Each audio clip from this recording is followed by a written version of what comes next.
even under Ruben Amorim, we were scoring, but it was a defense that kind of let us down all the time.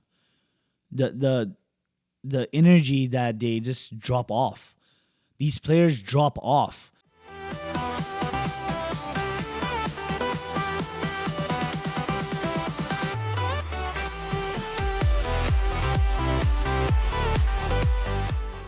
Hi guys, welcome to another episode. So yeah, today we'll be talking about the Premier League overall, but also Manchester United versus um, Burnley. Yeah, I mean, no different, right? Same result. Back four, back five, back three, 3-4-3, 4-3-2-1, 4-3-3. The result's going to be the same. And I feel like the defense is lacking a lot with United team. I just don't understand like how you can just drop the tempo off. I mean, yeah, granted we gave them like an own goal. Unfortunately for Aiden Heaven, had a pretty rough game today. Again, I guess it's because like when you switch from a system in such a short notice, like it seemed like he was confused, and even the commentators were saying some of the position of the United players were kind of off because they're like kind of going back to a 3-4-3, and it did look like for a second when they were trying to build up, it was building up from a 3-4-3 because you had three players in the back, right, and you had Casemiro and Ugarte right in the middle. And I think in the second half, I think when Cunha dropped a little bit deeper, playing inside the left, he could collect the ball. And that kind of like helped us in the second half to create more chances, which, I think Burnley also kind of like took their foot off the pedal in that segment of play, and United kind of pounced. I mean, we did get unlucky. I'm not going to lie. 2 like goal line clearances and 2 shots on the bar. Like hit the post. If it was a little bit if we had a little bit of luck, I guess, like which United really needs at this moment, I think it would have been a different story. But it's also, you can also kind of like counter that and say that Burnley was also lucky because the defender was there at the right place at the right time to clear it out, or they were just more attentive defensively because they had to like block a lot more shots on goal because they had like 10 shots on goal overall. So if I share the stats over here right now, which I'm going to do, is you can see that Burnley has 2 goals, Manchester United has 2 goals. But look at the XG.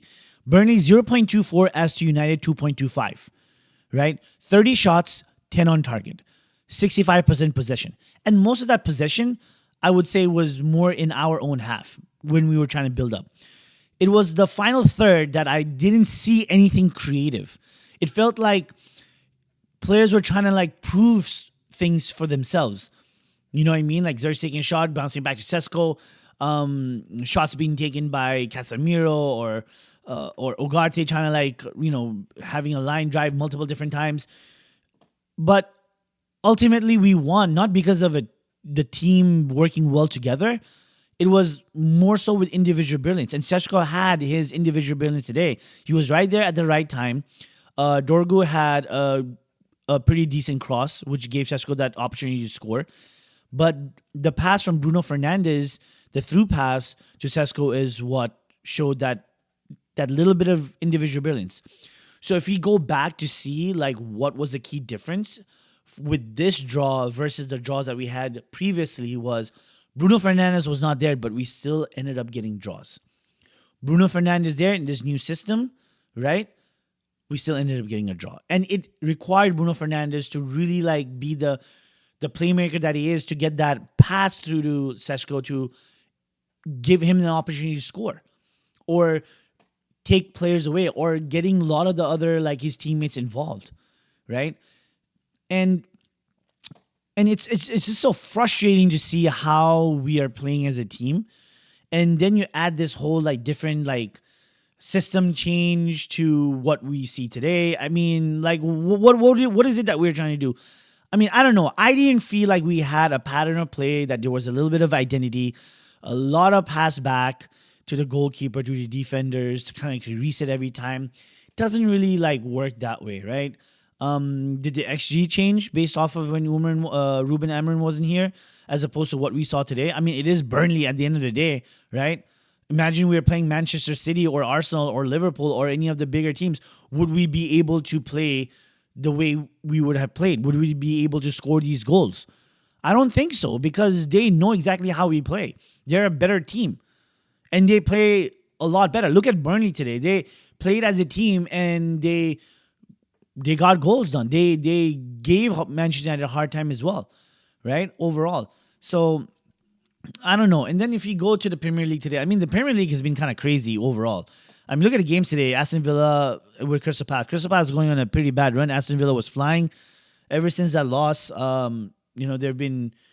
kind of hit like a little bump. They've been dropping points because people are talking, oh, Aston Villa can really like challenge Arsenal. I don't think so, to be very honest, because there'll be games like this.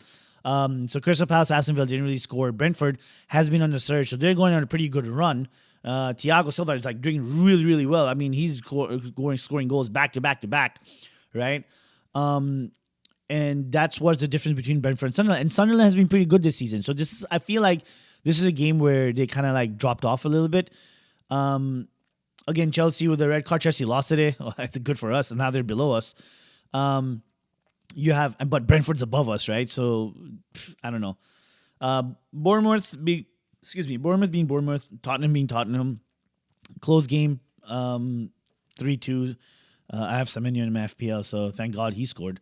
Burnley 2-2, and then Newcastle and Leeds United. And if you look at Everton, I had Grealish in my team for the FPL, man. That dude got a red card. So I don't know, man. Like I don't know what you guys have to say like about this. Like I just feel like, oh yeah, and even City also dropped points. So Arsenal's definitely winning this season. I mean, if Liverpool can beat them, I don't know, out of nowhere, maybe it can, but I don't see Arsenal losing the Premier League this season. I mean, if they lose this season, man, that's a bigger bottle than the other season, man. But yeah, man, I don't know. So, let me know what you guys think about the game overall. I mean, yeah, there'll be people that said, oh, like we played better, we created more chances, finding steps for scoring. But defensively, it's still the same issue because even under Ruben Amorim, we were scoring, but it was a defense that kind of let us down all the time. The energy that they just drop off. These players drop off at crucial moments. That shot that guy, the Burnley striker, I forget his name, he scored. Let me see what his name was. Jaden Anthony. I mean, that was a brilliant goal, but you gave him a lot of space. And you're talking about Lisandro Martinez and Luke Shaw kind of guarding him and gets a shot out of nowhere.